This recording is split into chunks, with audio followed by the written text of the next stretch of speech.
ಪೀಠಾಧಿಪತಿಯಾಗಿ 8 ವರ್ಷಗಳಾಗಿದ್ದು ನೋವು ನಲಿವುಗಳ ನಡುವೆಯೂ ನನ್ನ ಸೇವೆ ನನಗೆ ತೃಪ್ತಿ ನೀಡಿದೆ ಎಂದು ವೀರಶೈವ ಲಿಂಗಾಯತ ಪಂಚಮಸಾಲಿ ಗುರುಪೀಠದ ಪದಚ್ಯುತ ಪೀಠಾಧಿಪತಿ ವಚನಾನಂದ ಸ್ವಾಮೀಜಿ ಹೇಳಿದರು. ಸುದ್ದಿಗಾರರೊಂದಿಗೆ ಮಾತನಾಡಿದ ಅವರು, ಹಾಳು ಕೊಂಪೆಯಂತಿದ್ದ ಮಠವನ್ನು ಸ್ವಚ್ಛ ಮಾಡಿ ಅಭಿವೃದ್ಧಿಪಡಿಸಿದ್ದು, ನೂರಾರು ಮಾವಿನ ಮರಗಳನ್ನು ಬೆಳೆಸಿ ಲ್ಯಾನ್ ಹಾಕಲಾಗಿದೆ. ಈ ಮಾವಿನ ಹಣ್ಣುಗಳು ಮಠಕ್ಕೆ ಬರುವ ಭಕ್ತರಿಗೆ ಮೀಸಲಿಡಲಾಗಿದೆ ಹೊರತು ಸ್ವಂತಕ್ಕೆ ಬಳಸುತ್ತಿಲ್ಲ ಎಂದರು. ಭಕ್ತರೇ ನನ್ನ ತಂದೆ ತಾಯಿ, ತಮ್ಮ ಮಗನನ್ನು ಹೇಗೆ ಜೋಪಾನ ಮಾಡಬೇಕು ಎಂಬುದು ಭಕ್ತರಿಗೆ ಬಿಟ್ಟಿದ್ದು ಎಂದ ಸ್ವಾಮೀಜಿ, ತಮ್ಮ ವಿರುದ್ಧ ನೀಡಿರುವ ದೂರಿನ ಬಗ್ಗೆ ಅದನ್ನೆಲ್ಲ ಭಕ್ತರ ಉಡಿಗೆ ಹಾಕಿದ್ದೇನೆ. ಭಕ್ತನೇ ನನ್ನ ಭಗವಂತ, ಅದನ್ನೆಲ್ಲ ಅವರಿಗೆ. ದಾವಣಗೆರೆಯ ಪ್ರತಿಷ್ಠಿತ JH Patel academy, BIT road near Hemavathi hostel, Davanagere. Admission open now. ನೋಡಿಕೊಳ್ಳುತ್ತಾರೆ ಎಂದರು. ಯೋಗ ಸಂಸ್ಥೆಯನ್ನು ಆರಂಭ ಮಾಡಿದ್ದೀವಿ. ಯೋಗಮಂತೆ 2018ಕ್ಕೆ ಈ ಪೀಠಕ್ಕೆ ಬಂದ ಮೇಲೆ ನಮ್ಮಿಂದ ಎಷ್ಟಾಗುತ್ತೋ ಅಷ್ಟು ಪ್ರಾಮಾಣಿಕವಾಗಿ ಕಾಯ ವಾಚ ಮನಸ್ಸಾಪೂರ್ವಕವಾಗಿ ನಾವು 2018ರಲ್ಲಿ ಬಂದಾಗ ಅವತ್ತು ಏನು ಪರಿಸ್ಥಿತಿ ಇತ್ತು, ಅವಾಗಿಲ್ಲಿ ಒಂದೇ ಒಂದು ಗಿಡ ಇರಲಿಲ್ಲ, ಬರೀ ಹಾಳಮನ್ನು ಕಾಣ್ತಾ ಇತ್ತು. ಮಣ್ಣು ಧೂಳು ಹೇಳೋದು. ನಾವು ಬರೀ ಸ್ವಚ್ಛತೆಗೆ ಬಹಳ ಮಹತ್ವ ಕೊಟ್ಟವರು. ಮೊದಲು ಲಾನ್ ಮಾಡಿ ಗಿಡಗಳನ್ನು ನೆಟ್ಟಿ ಇವತ್ತು ನೂರಾರು ಮಾವಿನ ಮರಗಳು, ಅವು ಹಣ್ಣನ್ನು, ನಮ್ಮ ಉದ್ದೇಶನೂ ಮಾವಿನ ಗಿಡ ನೆಟ್ಟಿದ್ದೀವಿ, ಹಣ್ಣು ಮಠಕ್ಕಲ್ಲ, ಅದು ಭಕ್ತರಿಗೆ ಅಂಥೇಳಿ ಇವತ್ತಿಗೂ ಯಾರ ಹಣ್ಣು ಕೆತ್ತರೂ ಅವ್ರ ಹಣ್ಣು ಕೀಳಕ್ಕೆ ಹೋಗ್ಬಿಡ್ರಿ ಅಂತ ಹೇಳೋದಲ್ಲ ನಾವು. ಯಾಕಂದ್ರೆ ಅದು ನಿಮ್ಮದು, ನಾವು ಹಚ್ಚೋದು, ಬೆಳೆಸೋದು, ನೀರು ಹಾಕೋದು, ತಿನ್ನೋದು ನೀವು. ಹಂಗೆ ಇವತ್ತು ನೂರಾರು ಹಣ್ಣುಗಳನ್ನು ಭಕ್ತರು ಬಂದೆ. ಮೊನ್ನೆ ಒಂದು ಹುಡುಗ, ಹನಗೋಡಿ ಹುಡುಗ, ನಾವು ಬಂದು ಕೀಳಕತ್ತಿದ್ದ. ಅವರಪ್ಪ ನಮ್ಮ ನೋಡ್ತಾ ಸ್ವಾಮಿಗಳು ಬಂದು ಕೀಳಕ್ಕೆ ಹೋಗ್ಬೇಡ ಅಂತದ್ದು. ನಾನು ಕೇಳಿಸ್ತದ, ವಾಕ್ ಮಾಡಕತ್ತಿದ್ದೆ ನಾನು. ಹಂಗೆ ಅನ್ಲಾಕ್ ಹೋಗ್ಬೇಡಪ್ಪ, ಎಷ್ಟು ಕಿತ್ತಿ ಅಂತ. ಒಂದೇ ಕಿತ್ತಿ ಅಂದ್ರಿ ಅಂತಂದು, ದಿನಾ ಒಂದೊಂದು ಕೀಳು. ಒಮ್ಮಿಲ್ಲ ಕಿತ್ತರೆ ಮತ್ತೆ ನಾಳೆ ಹಣ್ಣು ಇರಂಗಿಲ್ಲ ನನಗೆ, ಅದಕ್ಕೆ ದಿನಾ ಒಂದು ಹಣ್ಣು ತಗೋ. ಯಾಕೆ ನಾನು ನಿಮ್ಮ ಋಣವಾಗಿದ್ದೇನೆ. ಯಾಕಂದ್ರೆ ಹನಗವಾಡಿ ನಿಮ್ಮದಪ್ಪ, ಇದು ನಾನು ಹನಗವಾಡಿ, ನಂದು ಊಟ ಇರೋದು ಈಗ ಹನಗವಾಡಿಯಲ್ಲಿ, ನಾನು ನಿಮ್ಮೂರವನು ಅಂತ ಹೇಳಿದೆ ನಾನು. ಯಾಕೆ ಈ ಮಾತು ಹೇಳಿದ್ರೆ, ಶಿರ್ಸಂಗಿ ಲಿಂಗರಾಜ್ ಈ ಕ್ಷಣಕ್ಕೆ ಮಾವಿನ ಮರ ಅಂತ ಶಿರ್ಸಂಗಿ ಲಿಂಗರಾಜ್ ನೆನಪಾಗ್ತಾರೆ. ಬಹಳ ದೊಡ್ಡ ದೇಸಾಯರು, ಕರ್ನಾಟಕ ಲಿಂಗಾಯತ್ ಎಜುಕೇಷನ್ ಸಂಸ್ಥೆನ ಕಟ್ಟಿದರು ಅವರು. ಬಹಳ ದೊಡ್ಡ ಜಮೀನ್ದಾರರು. ಒಂದಿನ ಕೂಲಿ ಮಾಡುವಂಥ ಸಂದರ್ಭದಲ್ಲಿ ಕೂಲಿ ಮಾಡಕ್ಕೆ ಬಂದಿರ್ತಾರೆ ಹೆಣ್ಣುಮಕ್ಕಳು 16 ಜನ. ಅದ್ರಾಗ ಒಂದು ಸಣ್ಣ ಮಗು ಬಂದಿರ್ತೈತಿ. ಅವು ಮಾವಿನ ಸೀಸನ್. ಆ ಹುಡುಗ ಏನು ಮಾಡ್ತದೆ ಅಂತಂದ್ರೆ, ಆ ಮಾವಿನ ಗಿಡಕ್ಕೆ ಕಲ್ಲು ಹೋಗಿತೈತಿ. ಆ ಕಲ್ಲು ಹೋಗೋದಾಗ ಮಾವಿನ ಹಣ್ಣು ಬೀಳಲ್ಲ, ಆ ಕಲ್ಲು ಹೋಗಿ ವಿಶ್ರಾಂತಿ ಮಾಡ್ಕೊಂತ ಶಿರ್ಸಂಗಿ ಲಿಂಗರಾಜ್ ಹಣೆಗೆ ಬಿಡ್ತೈತಿ. ಯಾವಾಗ ಹಣೆ ಬಿಡ್ತೈತಿ, ಧಾರಾಕಾರ ರಕ್ತ ಸುರಕ್ಷ ಶುರು ಆಗ್ತೈತಿ. ಎಲ್ಲ ಆಳು ಕಾಳು ಎಲ್ಲರೂ ಬಂದು ಅವರು ಚಿಕಿತ್ಸೆ ಕೊಡೋಕೆ ಶುರು ಮಾಡ್ತಾರೆ. ಪ್ರಜ್ಞೆ ತಪ್ಪತೈತಿ. ಅವಾಗ ಡಾಕ್ಟ್ರ್ ಬಂದು ಚಿಕಿತ್ಸೆ ಕೊಡ್ತಾರೆ. ಅಷ್ಟರಲ್ಲಿ ಈ ಹುಡುಗನ್ನ ಅವ್ರ ತಾಯಿಯನ್ನು ಹಿಡಿದು ಬಿಟ್ಟಿರ್ತಾರೆ.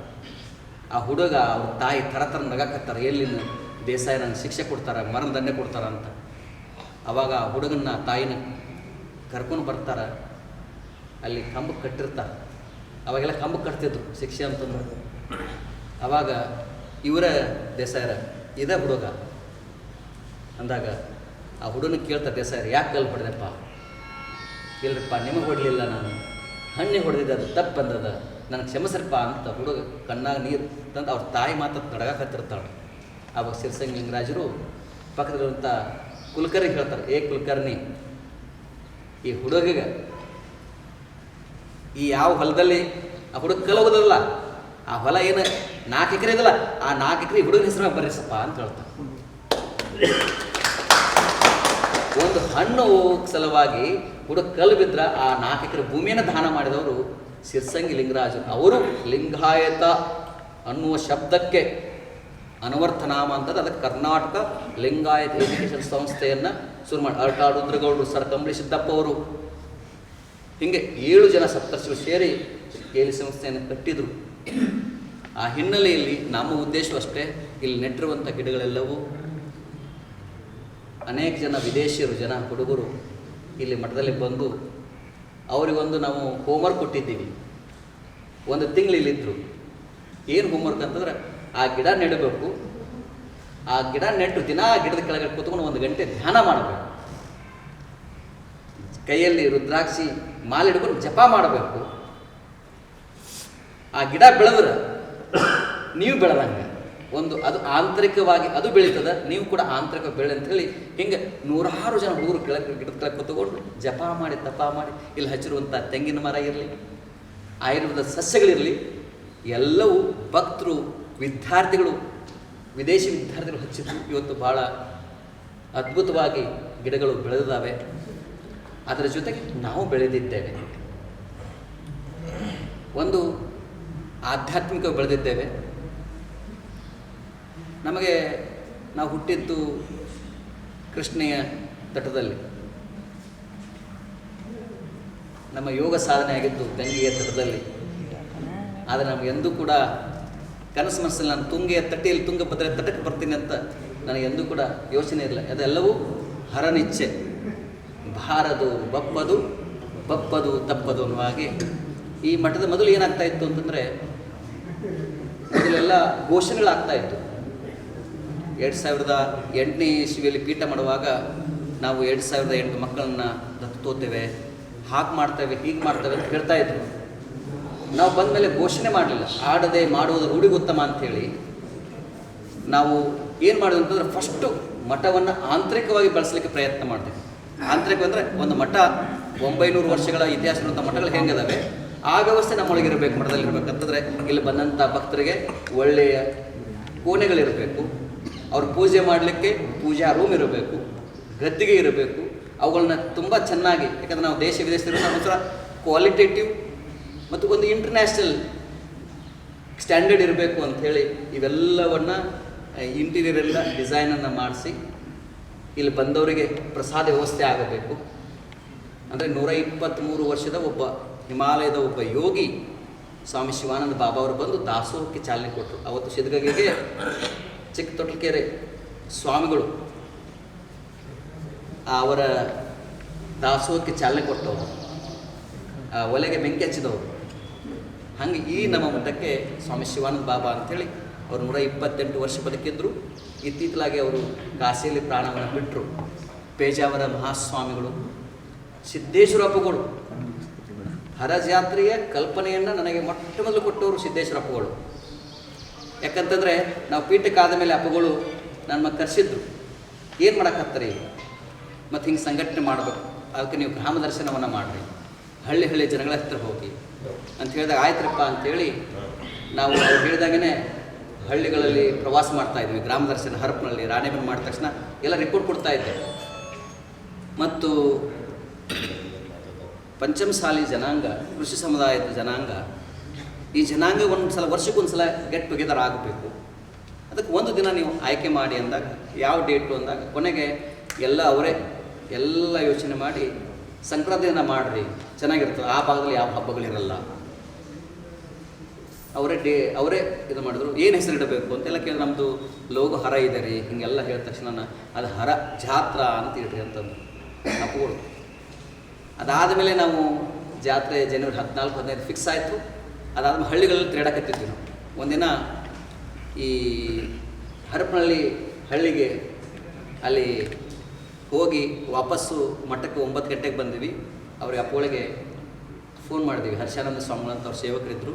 ಅವರು ಮಹಾರಾಷ್ಟ್ರದಲ್ಲಿ ಪ್ರವಚನ ಹೇಳ್ತಾ ಇದ್ದರು. ಬಿಜಾಪುರದಿಂದ ಒಂದು 50-60 ಕಿಲೋಮೀಟರ್ ದೂರದಲ್ಲಿದ್ದರು. ಮತ್ತು ಹರಜಾತ್ರೆ ಹೆಂಗೆ ಮಾಡ್ತೀರಿ, ಹೇಗೆ ಮಾಡ್ತೀರಿ ಅಂತ ಹೇಳಿದಾಗ ಯಾರು ಬಂದು ಉದ್ಘಾಟನೆ ಮಾಡ್ತಾರೆ ಅಂತ ಕೇಳಿದರು ನನ್ನನ್ನು. ಅದಕ್ಕೆ ನಾನು ಅಂದೆ, ಅಲ್ಲಿ ಸಿದ್ದೇಶ್ವರ ಅಪ್ಪಗಳು ಅಂತ ಒಬ್ರು ಅದಾರಪ್ಪ ವಿಜಯಪುರ ಜ್ಞಾನಗಾಸದಿಂದ, ಅವರೇ ಬಂದು ಮಾಡ್ತಾರಪ್ಪ ಅಂತಂದೆ. ಅವ್ರಿಗೆ ಹೇಳಕತ್ತೇನೆ ನಾನು. ಅವ್ರು ನಗ್ಲಿಕ್ಕೆ ಶುರು ಮಾಡಿಬಿಟ್ರು ಅಪ್ಪಗಳು. ಹೌದಾ ಹೌದಾ ಹೌದಾ ಅಂತಂದ್ರು. ಒಪ್ಕೊಂಡಿದ್ದಾರೆ ಅವರು ಅಂತ ಕೇಳಿದ್ರು. ಒಪ್ಕೋತಾರಪ್ಪ, ಅವ್ರದಾರಪ್ಪ, ಅದು ಆರಾಮ್ ಜಾತ್ರೆ ಅವ್ರದಾರಪ್ಪ ಅಂತಂದೆ. ಅದಾದಮೇಲೆ ಒಂದು 2 ನಿಮಿಷ ಹಾಗೆ ಆಯಿತು, ಮಾತಾಡ್ತೇವೆ ಅಂತ ಇಟ್ಟರು. ಮತ್ತು ಅರ್ಧ ಗಂಟೆ ಅವರೇ ಫೋನ್ ಮಾಡಿದರು. ನಾನು ಇನ್ನೂ ಆ ಕ್ರಾಸ್ ದಾಟಿ ಇನ್ನೂ ಮಠಕ್ಕೆ ಬಂದಿರಲಿಲ್ಲ. ಹಿಂಗೆ ಎಂಟ್ರಿ ಆಗ್ತಾಯಿದ್ದೆ, ಮತ್ತು ಫೋನ್ ಮಾಡಿದರು. ಮತ್ತು ಗಾಡಿ ಮುಗಿದಾಗ ಕಟ್ ಆಗುತ್ತಂತ ಅಲ್ಲೇ ನಿಲ್ಲಿಸಿದ್ದೆ ನಾನು. ನಿಲ್ಲಿಸಿ ಮಾತಾಡಿದೆ. ಅಪ್ಪಗಳು ಆಯಿತು ಬರ್ತೀವಿ ಅಂಥೇಳಿ 2 ದಿನ ಅವರ ಪ್ರವಚನವನ್ನು ನಿಲ್ಲಿಸಿ ನಮ್ಮ ಮಠಕ್ಕೆ ಬಂದು ಎಂದಿನ ರಾತ್ರಿ ಅಲ್ಲಿ ಮೇಲ್ಗಡೆ ಆ ರೂಮಲ್ಲಿ ಇದ್ದುಕೊಂಡು ನಮ್ಮ ಜೊತೆಗೆ ಪ್ರಸಾದವನ್ನು ಮಾಡಿ ಹರಜಾತ್ರೆಯನ್ನು ಉದ್ಘಾಟನೆ ಮಾಡಿ ಹೋದವರು ಸಿದ್ದೇಶ್ವರಪ್ಪಗಳು. ಈ ಪೀಠದ ಮೇಲೆ ನಮ್ಮ ಮೇಲೆ ಅಪಾರವಾದಂಥ ಆಶೀರ್ವಾದವನ್ನು ಏರಿದ್ದಾರೆ. ಅದರಿಂದ ಹರಜಾತ್ರೆ ಆಗೋದ್ರ ಮೂಲಕ ಇವತ್ತು ಇಡೀ ಕರ್ನಾಟಕದಲ್ಲಿ ಹರಜಾತ್ರೆಯ ಬಗ್ಗೆ ರಾಷ್ಟ್ರ ಮಟ್ಟದಲ್ಲಿ ಹೆಸರು ಆಗಿರೋದು ಈ ಪೀಠದಿಂದ. ಹರಜಾತ್ರೆ ಒಂದು ಐತಿಹಾಸಿಕ ಹೆಸರು ಕೊಡ್ತು ಹರಿಹರ ಪಂಚಮಸಾಲಿ ಜಗದ್ಗುರು ಪೀಠಕ್ಕೆ. ಹರಪೀಠ ಅನ್ನೋದು ಗೊತ್ತಾಗಿತ್ತು ಹರಜಾತ್ರೆಯಿಂದ. ಆಮೇಲೆ ಉದ್ಯೋಗ ಮೇಳ, ನಮ್ಮ ಮಕ್ಕಳು ಅನೇಕ ಜನ ನಮ್ಮ ಮಟ್ಟಕ್ಕೆ ಬರ್ತಾಯಿದ್ರು. ಬಂದಾಗ ಬುದ್ಧಿ ನಮ್ಗೆ ನೌಕರಿ ಕೊಡಿಸ್ರಿ, ನಾವು ಡಿಗ್ರಿ ಓದಾರೆ ಅಲ್ಲಿ ಸ್ವಲ್ಪ ಇಂಪ್ಲುಯೆನ್ಸ್ ಮಾಡಿ ಅವ್ರಿಗೆ ಹೇಳಿ ಇವ್ರಿಗೆ ಹೇಳಿ ಅಂತ ಆಯಿತು. ಅದಕ್ಕೆ ಎಷ್ಟೋ ಬಾರಿ ಹೇಳಿದ್ರು ಕೂಡ ನಾವು ಆಗ್ತಾ ಇರಲಿಲ್ಲ. ಅಂಥ ಸಂದರ್ಭದಲ್ಲಿ ನಾವೇ ಯಾಕೆ ಉದ್ಯೋಗ ಮೇಳ ಮಾಡಬಾರ್ದು ಅಂಥೇಳಿ ಉದ್ಯೋಗ ಮೇಳವನ್ನು ಮಾಡಿದ್ವಿ. ಏಪ್ರಿಲ್ 23-24, 2022 ಇಸ್ವಿಯಲ್ಲಿ. ಆವಾಗ ಸುಮಾರು 6543 ಜನ ಯುವಕ ಯುವತಿಯರಿಗೆ ಜಾತ್ಯತೀತವಾಗಿ ನೌಕರಿಯನ್ನು ಕೊಡಿಸಿರುವಂಥದ್ದು. ಆಮೇಲೆ ಪಾದಯಾತ್ರೆಯನ್ನು ಮಾಡಿದ್ವಿ. ಪೀಠಕ್ಕೆ ಬಂದ ಕ್ಷಣದಿಂದಲೇ ನಾವು ಬಂದು ಮೇ 31ನೇ ತಾರೀಕು ಸಿರಿಗೇರಿ ಜಗದ್ರು ಬಂದೆ. ನಮ್ಮ ನಡೆಗೆ ಚೆನ್ನಮ್ಮನ ನಾಡಿಗೆ ಅಂಥೇಳಿ ಇಲ್ಲಿಂದ ಬೈಲುಂಗಲ್ ತನಕ ಪಾದಯಾತ್ರೆ ಮಾಡಿ ಆ ಚೆನ್ನಮ್ಮನ ಐಕ್ಯಭೂಮಿ ಅದು ರಾಷ್ಟ್ರೀಯ ಸ್ಮಾರಕ ಆಗಬೇಕು, ಚೆನ್ನಮ್ಮನ ಹೆಸರು ಅಜರಾಮರವಾಗಬೇಕು, ದೇಶದ ಮೊದಲ ಸ್ವತಂತ್ರ ಹೋರಾಟ ಅಂತ ಹೇಳಿ ಅದನ್ನು ಮಾಡಿದ್ವಿ. ಅದು ನಮಗೆ ಭಾಳ ಖುಷಿಯನ್ನು ಕೊಡ್ತು. ಅದಾದ ನಂತರ ವರ್ಷ ಮಠಕ್ಕೆ ಯಾರು ಬರ್ತಾರೋ ಎಲ್ಲ ಲಿಂಗ ದೀಕ್ಷೆ ಮಾಡೋದು. ಆದರೆ ಈ ಎಲ್ಲದರ ನಡುವೆ ಮನೆಗೆದ್ದು ಮಾರ್ಗೆಲ್ಲಬೇಕು ಅಂತಿದೆ. ಆದರೆ ನಾವು ಹರಿಹರ ತಾಲೂಕು ಎಂದೂ ಹೋಗೋಕ್ಕಾಗಲಿಲ್ಲ, ದಾವಣಗೆರೆ ಜಿಲ್ಲೆಗೆ ಪ್ರವಾಸ ಮಾಡೋಕ್ಕಾಗಲಿಲ್ಲ. ಅದು ಯಾಕೆ ಅನ್ನೋದು ಈಗಾಗಲೇ ಭಕ್ತರಿಗೆ ಸಂಪೂರ್ಣವಾಗಿ ಮಾಹಿತಿ ಇದೆ. ನಾವು ಯಾಕೆ ಹೋಗಲಿಲ್ಲ ಅನ್ನೋದು ಮತ್ತು ಹರಿಹರ ತಾಲೂಕು ಭಕ್ತರು ಯಾಕೆ ಮಠಕ್ಕೆ ಬರಲಿಲ್ಲ ಅನ್ನೋದು ಸಂಪೂರ್ಣವಾಗಿದೆ. ಇಲ್ಲಿ ಇದ್ದವರೆಲ್ಲರೂ ಭಾಳ ಚೆನ್ನಾಗಿದೆ. ನಮ್ಮ ದೇವರ ಬೆಳಕರೆಲ್ಲ ಬಂದಾರ. 18 ವರ್ಷ ಈ ಮಠದೊಳಗೆ ಪಾದ ಹಿಡಿದವರು ಇವತ್ತಿಟ್ಟಿದ್ದಾರೆ. ನೋಡಿ ನನಗೆ ಯಾವ ಜನ್ಮದ ಪುಣ್ಯದ ಫಲವು ಕಳೆದ 8 ವರ್ಷಗಳಲ್ಲಿ ಬರೆದಿರುವಂತಹ ಜನ ಭಕ್ತರು ತೊಂಡೋಪತ್ತೊಂಡವಾಗಿ ಕಾವಲು ಕಾಯುವ ಸೈನಿಕರಂತೆ, ಗಡಿ ಕಾಯುವ ಸೈನಿಕರಂತೆ ಇವತ್ತು ಮಠಕ್ಕೆ ಬಂದು ನಮ್ಮ ಜೊತೆ ನಿಂತಿರೋದು ಇದು ಯಾವುದೋ ಒಂದು ಪೂರ್ವ ಜನ್ಮದ ಪುಣ್ಯನೇ ಅಂತ ಭಾವಿಸ್ತೀನಿ ನಾನು. ಆಗುವುದೆಲ್ಲವೂ ಒಳ್ಳೆಯದಕ್ಕೆ, ಆಗ್ತಾ ಇರೋದೆಲ್ಲವೂ ಒಳ್ಳೆಯದಕ್ಕೆ, ಮುಂದೆ ಆಗುವುದೆಲ್ಲವೂ ಒಳ್ಳೆಯದಕ್ಕೆ ಅನ್ನೋ ಹಾಗೆ. ಆಮೇಲೆ ಕೂಡಲ ಸಂಗಮ ಸ್ವಾಮೀಜಿಯವರು ಯಾವಾಗ 2A ಪಾದಯಾತ್ರೆಯನ್ನು ಶುರು ಮಾಡಿದರು, ಆ ಸಂದರ್ಭದಲ್ಲಿ ನಾವು ಕೂಡ ಭಕ್ತರ ಅಪೇಕ್ಷೆ ಇತ್ತು. ಅವತ್ತು ಎಲ್ಲರೂ ಯಾರೊಬ್ಬರು ನಮಗೆ ಹೋಗ್ಲಕ್ಕೆ ಹೋಗ್ಬೇಡ್ರಿ, ಪಾದಯಾತ್ರೆ ಹೋಗ್ಲಕ್ಕೆ ಹೋಗ್ಬೇಡ್ರಿ ಅಂತಂದರು. ಈ ಮಠದಲ್ಲಿ ಅವತ್ತು ನಾವು 3 ಗಂಟೆ ತನಕ ಕೂತ್ಕೊಂಡ್ವಿ ಇದೇ ಸ್ಥಳದಲ್ಲಿ. ಅದೆಲ್ಲ ಘಟನೆ ನಿಮಗೆ ಗೊತ್ತಿದೆ. ಅವೆಲ್ಲಗಳ ಮಧ್ಯದಲ್ಲಿ ನಾವು ಪಾದಯಾತ್ರೆ ಬೆಂಗಳೂರು ತನಕ ಮಾಡ್ತೇವೆ. ಒಂದು ಹಂತಕ್ಕೆ ಅದು ತುಂಬ ಸಮಾಜ ಸಕ್ಸಸ್ ಆಯಿತು. ಅದು ಇವತ್ತು ಕೋರ್ಟ್ನಲ್ಲಿ 2D2C ಹೋಗಿದೆ. ಅದಕ್ಕೇನು ಬೇಕು ಅನ್ನೋದನ್ನು ಅದಕ್ಕೆ ಒಬ್ಬ ಲಾಯರ್ನಿಟ್ಟು ಕೇಂದ್ರದ ಹಿಂದುಳಿದ ವರ್ಗದ ಆಯೋಗಕ್ಕೆ ಹೋಗಿ ನಮ್ಮ ಸಮುದಾಯಕ್ಕೆ 2A ಜೊತೆಗೆ ಕೇಂದ್ರದ OBC ಮೀಸಲಾತಿ ಸಿಗಬೇಕಾಗಿದೆ. ನಮ್ಮ ಮಕ್ಕಳು IAS ಆಗಬೇಕು, IPS ಆಗಬೇಕು, ಮೆಡಿಕಲ್ ಸೀಟ್ ಸಿಗಬೇಕು, ನವೋದಯ ಶಾಲೆಗಳಲ್ಲಿ ಸೈನಿಕ ಶಾಲೆಗೆ ಸಿಗಬೇಕು ಅಂತಂದರೆ ನಾವು ಕೇಂದ್ರದ OBCಯಲ್ಲಿ ಇರಬೇಕು. ಕೇಂದ್ರದ 27% ಮೀಸಲಾತಿ ಇದೆ. ಕರ್ನಾಟಕದಲ್ಲಿ ಬಹುತರ ಲಿಂಗಾಯತ ಈಗಾಗಲೇ ಸೆಂಟ್ರಲ್ OBC ಮೀಸಲಾತಿ ತೆಗೆದುಕೊಳ್ತಾ ಇದ್ದಾರೆ. ಅದಕ್ಕೆ ಏನು ಮಾಡಬೇಕು ಅನ್ನೋದಕ್ಕೆ ಅದಕ್ಕೆ ಬೇಕಾಗಿರುತ್ತೋ 900 ಪುಟಗಳ ದಾಖಲಾತಿಯನ್ನು ದೆಹಲಿಯಲ್ಲಿ ಕೊಟ್ಟು ಅಲ್ಲಿ ವಾದವನ್ನು ಮಾಡಿ ಆ ಫೈಲ್ ಈಗಾಗಲೇ ಕರ್ನಾಟಕ ಸರ್ಕಾರಕ್ಕೆ ಬಂದಿದೆ. ಅದಕ್ಕೆ ಕರ್ನಾಟಕ ಸರ್ಕಾರದ ಸಂಬಂಧಪಟ್ಟವರಿಗೆ ಮಾತನಾಡಿದ್ದೇವೆ. ನೀವು ಮನಸ್ಸು ಮಾಡಿದರೆ ಬರೀ ನಮಗಷ್ಟಂತಲ್ಲ, ಎಲ್ಲ ಲಿಂಗಾಯತ ಒಳಪಂಗಡದ ಒಂದು ಮೀಸಲಾತಿ ಸಿಗಬೇಕು, ಸೆಂಟ್ರಲ್ OBC. ಅದು ಸಿಕ್ಕರೆ ಸಮಗ್ರ ಲಿಂಗಾಯತರು ಒಂದಾಗ್ತಾರೆ, ಜೊತೆಗೆ ಎಲ್ಲ ಜಾನ ಮಕ್ಕಳಿಗೆ ಅನುಕೂಲ ಆಗುತ್ತೆ ಅಂಥೇಳಿ ಅದು ಕೂಡ ಪ್ರಗತಿಯಲ್ಲಿದೆ. ಹೀಗೆ ಹಂತವಾಗಿ ಒಂದಕ್ಕೊಂದು ಕಾರ್ಯವನ್ನು ಮಾಡೋದು. ಹಳ್ಳಿಗಳಿಗೆ ಗ್ರಾಮ ದರ್ಶನವನ್ನು ಕಳೆದ 1.5 ವರ್ಷದಿಂದ ನಮ್ಮ ರಾಜ ಸೋಮನಗೌಡರ ಜೊತೆಗೆ ಎಲ್ಲ ಕಡೆಗೆ ಪ್ರವಾಸವನ್ನು ಮಾಡಿದ್ದೇವೆ. ಜಾತಿ ಗಣತಿ ಬಂದಾಗ 18 ಜಿಲ್ಲೆಗಳಿಗೆ ಹೋಗಿ ಭಕ್ತರೊಂದಿಗೆ ಸಭೆಗಳನ್ನ ಮಾಡಿ ಧರ್ಮದ ಕಾಲಮ್ನಲ್ಲಿ ಏನನ್ನು ಬರೆಸಬೇಕು ಅಂಥೇಳಿ ಎಲ್ಲರೂ ಕನ್ಫ್ಯೂಷನಲ್ಲಿದ್ದರು. ಅವಾಗ ನಾವು ಕನ್ಫ್ಯೂಷನ್ ಆಗಬಾರ್ದು ಅಂದರೆ ಭಕ್ತರು ಹೋಗಿ ಕೇಳಕ್ಕೆ ಶುರು ಮಾಡಿದ್ವಿ, ಏನು ಬರೆಸಬೇಕು ಅಂಥೇಳಿ. ಭಕ್ತರ ಧರ್ಮದಲ್ಲಿ ಹಿಂದೂ, ಜಾತಿ ಲಿಂಗಾಯತ ಪಂಚಮಸಾಲಿ ಅಂತಂದು ಯಾವತ್ತು ನಮಗೆ ಧರ್ಮದ ಮಾನ್ಯತೆ ಲಿಂಗಾಯತದ ಸಿಗ್ತದೆ ಆವತ್ತು ನಾವು ಬರ್ಸೋಣ. ಆದರೆ ಇವಾಗಿರೋದಲ್ಲಿ ನಾವು ಹಿಂದೂವಿನಲ್ಲ ಅಂಥೇಳಿ ಅವಾಗ ಭಾಳ ಗಟ್ಟಿಯಾಗಿ ಅದನ್ನು ಮತ್ತೆ ಇಲ್ಲಿ ಧರ್ಮದರ್ಶಿಗಳ ಮಧ್ಯದಲ್ಲಿ ಅದನ್ನು ಪಾಸ್ ಮಾಡಿಕೊಂಡು ಬೆಂಗಳೂರಲ್ಲಿ ಘೋಷಣೆ ಮಾಡ್ತೀವಿ. ಅದಕ್ಕೊಂದು ಬಹಳ ದೊಡ್ಡ ನಮಗೆ ಬಲ ಸಿಕ್ತು. ಈ ಎಲ್ಲ ವಿಚಾರಗಳು ನೋಡಿದಾಗ ನಮ್ಗೆ ಸಾಕಷ್ಟು ತೃಪ್ತಿ ಇದೆ, ಸಂತೃಪ್ತಿ ಇದೆ. ಈ ಸಮಯದಲ್ಲಿ ಭಕ್ತರು ತಾವೆಲ್ಲ ಬಂದಿದ್ದೀರಿ. ನಿಮಗೆ ನಾವು ಸದಾಕಾಲ ಚಿರಋಣಿಯಾಗಿದ್ದೇನೆ. ಯಾಕಂತಂದರೆ ನನ್ನ ತಂದೆ, ನನ್ನ ತಾಯಿ ಎಲ್ಲವೂ ನೀವೇ. ನಾವು ನಿಮ್ಮ ಉಡಿಯೊಳಗಿದ್ದೇವೆ. ನೀವೇ ನನ್ನ ತಂದೆ, ನೀವೇ ನನ್ನ ತಾಯಿ ಅಂತ. ನೀವಲ್ಲದೆ ಮತ್ತಾರು ಇಲ್ಲವಯ್ಯ ಕೂಡಲ ಸಂಗಮ ದೇವ ಅಂತ ಹೇಳ್ತಾರೆ. ಹಾಗೆ ನನಗೂ ಕೂಡ ನೀವಲ್ಲದೆ ಮತ್ತಾರು ಇಲ್ಲ. ಅದಕ್ಕೆ ನೀವೆಲ್ಲರೂ ನಿಮ್ಮ ಮಗನನ್ನು ಹೇಗೆ ಜೋಪಾನ ಮಾಡಬೇಕು ಅನ್ನೋದು ನಿಮಗೆ ತುಂಬ ಚೆನ್ನಾಗಿ ಗೊತ್ತಿದೆ. ಇಷ್ಟು ಹೇಳಲಿಕ್ಕೆ ನಾನು ಇಷ್ಟಪಡ್ತೇನೆ. ಇಂದು 8ನೇ ವರ್ಷ. ಎಲ್ಲೋ ಹುಡುಕಿದೆ ಇಲ್ಲದ ದೇವರ ಕಲ್ಲು ಮಣ್ಣಿನ ಗುಡಿಯೊಳಗೆ, ಇಲ್ಲೇ ಇರುವ ಪ್ರೀತಿ ಸ್ನೇಹಗಳ ಗುರುತಿಸದಾದೆವು ನಮ್ಮೊಳಗೆ. ಎಲ್ಲಿದೆ ನಂದನ, ಎಲ್ಲಿದೆ ಬಂಧನ, ಎಲ್ಲ ಇವೆಯೋ ನಮ್ಮೊಳಗೆ. ಒಳಗಿನ ತಿಳಿಯನು ಕಲಕದೆ ಇದ್ದಡೆ ಅಮೃತದ ಸವಿ ಇದೆ ನಾಲಿಗೆಗೆ. ಎಷ್ಟು ಕಷ್ಟವೋ ಹೊಂದಿಕೆ ಎಂಬುದು 4 ದಿನದ ಈ ಬದುಕಿನಲ್ಲಿ. ಹತ್ತಿರವಿದ್ದು ದೂರ ನಿಲ್ಲುವೆವು ನಮ್ಮ ಅಹಮ್ಮಿನ ಕೋಟೆಯೊಳಗೆ ಅಂಥೇಳಿ. ಅದಕ್ಕೆ ನಾವೆಲ್ಲರೂ ನಿಮ್ಮ ಇದೇ ಪ್ರೀತಿ, ಇದೇ ಭಕ್ತಿ, ಇದು ನನ್ನ ಬಹಳಷ್ಟು ನನಗೆ ಶಕ್ತಿಯನ್ನು, ಸಾಮರ್ಥ್ಯವನ್ನು ಕೊಟ್ಟಿದೆ. ನಿಮ್ಮೆಲ್ಲರಿಗೂ ಈ ದಿನ ಬಸವ ಜಯಂತಿ, ಅಕ್ಷಯ ತೃತೀಯ, ವಿಶ್ವಗುರು ಬಸವಣ್ಣವರು ನಿಮ್ಮೆಲ್ಲರಿಗೂ ಒಳಿತನ್ನು ಮಾಡಲಿ.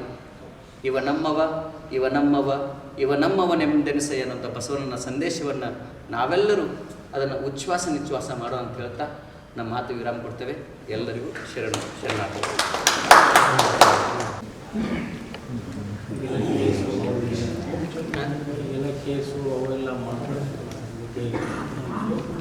ಅದು ನಮಗೆ ಅದು ಯಾವುದೇ ಮಾಹಿತಿ ಇಲ್ಲ.